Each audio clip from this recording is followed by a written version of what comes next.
الشیطان الرجیم بسم اللہ الرحمن الرحیم رب اشرح لی صدری ویسر لی امری واحلل عقدۃ من لسانی یفقہوا قولی۔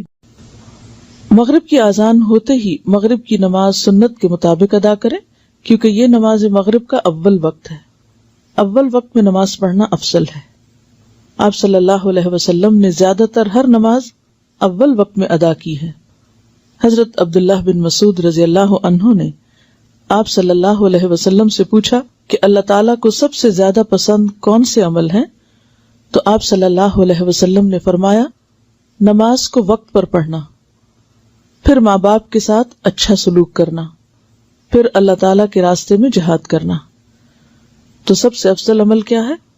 وقت پر نماز، اور پھر حقوق العباد میں ماں باپ کے ساتھ اچھا سلوک، اور پھر اس کے بعد اللہ کے راستے میں جہاد۔ مغرب کی نماز کے بعد صبح اور شام والی دعائیں پڑھیں۔ یہ جو دعائیں پڑھنے کا وقت ہے، یہ ایک وسیع وقت ہے۔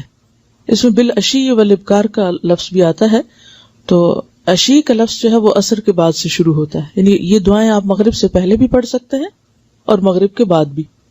فجر کی نماز کے بعد ہی آپ پڑھیں گے، سورج نکلنے سے پہلے یا جیسے بھی، لیکن بہت ڈیلے نہیں کریں کہ آدھا دن گزر جائے تو پھر آپ پڑھیں۔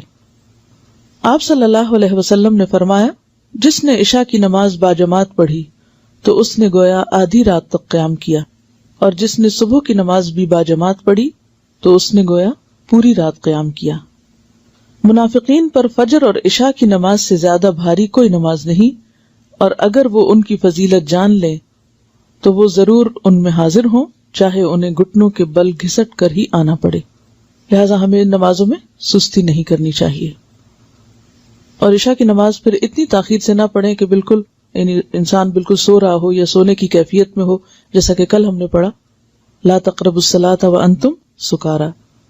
تم اپنی رات کی آخری نماز وتر کو بناؤ۔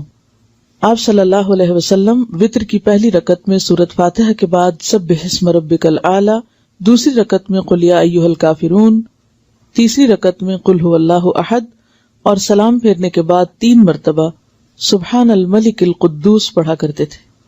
آپ صلی اللہ علیہ وسلم عشاء سے پہلے سونے کو اور نماز عشاء کے بعد بات چیت کرنے کو ناپسند فرماتے، یعنی عشاء سے پہلے سونا اور عشاء کے بعد باتیں کرنا اور تاخیر کر کے سونا، یہ دونوں ناپسندیدہ چیزیں ہیں۔ عشاء کی نماز کے بعد علمی مذاکرہ، یعنی اگر کوئی طالب علم ہے اور اس کو سیکھنے کی پڑھنے کی ضرورت ہے، بیوی، مہمان اور سائل کے ساتھ، سائل یعنی اگر کوئی سوال کرنے آیا، کوئی مسئلہ پوچھنے آیا، اس کے ساتھ گفتگو کرنے کی اجازت ہے، یعنی رخصت ہے، لیکن اس کے علاوہ دوسرے کام کرنا وہ درست نہیں۔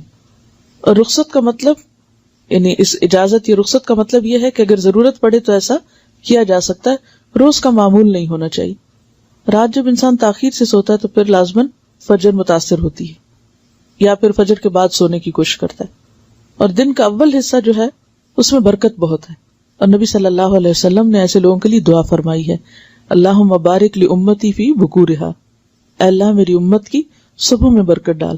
تو اگر صبح کا وقت ہم سو کر گزار دیتے ہیں تو جو برکت کا وقت ہے، یعنی جو کاموں کے تیزی سے ہونے کا وقت ہے، وہ تو ہم نکال دیتے ہیں، اور باقی دن میں پھر ہمارے کام پورے نہیں ہوتے وقت میں، جسے ہم عام طور پہ سب شکایت کرتے ہیں کہ وقت میں برکت نہیں ہوتی۔ مہمان سے مراد یہ کہ اگر کوئی شخص یعنی آپ کے گھر مہمان آیا ہے، اور مہمان ظاہر ہے 1 دن کے لیے ہوگا، 2 دن کے لیے، 3 دن کے لیے، کیونکہ زیادہ سے زیادہ میکسیمم مہمان جس کو کہتے ہیں وہ 3 دن ہوتا ہے۔ 3 دن سے بعد اگر کوئی ٹھہرے تو وہ مہمان نہیں ہوتا۔